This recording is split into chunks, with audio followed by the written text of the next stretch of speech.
Welcome to the 4-Minute Art Attack. I'm in the 17th century for this painting of Rembrandt's The Holy Family, which hangs in the Hermitage Museum in St. Petersburg. Born in 1606 in Holland, the son of a miller, Rembrandt was soon recognised as a promising painter. He was also a draftsman and printmaker, and is generally considered to be one of the greatest visual artists in the history of art, and the most important in Dutch art history, the Dutch Golden Age.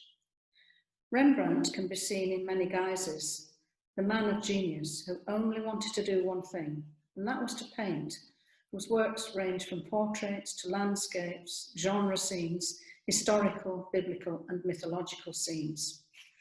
This painting, worked in oil on canvas, measuring 117 centimetres by 91 centimetres, depicts a domestic scene, like many of the 17th century, in a simple interior, a room in which people both lived and worked, almost a genre scene that can be seen in any Dutch home. But it is elevated and spiritualised by Rembrandt's wonderful and unique management of shading and light. By the fire sits a woman with a book in her lap, looking into the wicker cradle, in which a baby is sleeping peacefully. His father is standing further back in the room, beside a workbench, holding an axe, and a brace and bit can be seen hanging on the wall. It is perhaps not insignificant that the man is making a yoke.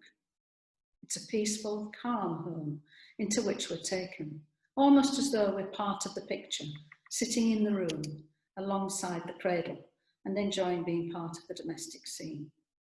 But this is no ordinary domestic scene, because there are angels floating down from the left. This is the Holy Family, with light shining on Jesus' cradle and on Mary's face, and which shines also on the pages of the Bible.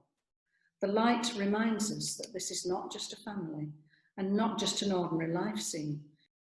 What is sleeping in the cradle is not just a baby, but God incarnated into a human body. Mary is depicted almost, but not quite, as an ordinary Dutch peasant girl. Her features are a little more regular, her face more perfectly oval than any actual girl's face would be, and she wears clothes which hint at the traditional idealised garments of the Madonna as represented in Italian art. Notice that there's no daylight or natural light, but there is a truly spectacular light, a particular interpretation of shading, so characteristic of Rembrandt, which elevates this scene into something quite captivating. This holy religious scene is so familiar and instantly recognisable to Christians throughout the world, depicted in a domestic Dutch setting. Its appeal for me is that whilst it is a typical Dutch scene, it is transformed through Rembrandt's unique management of light.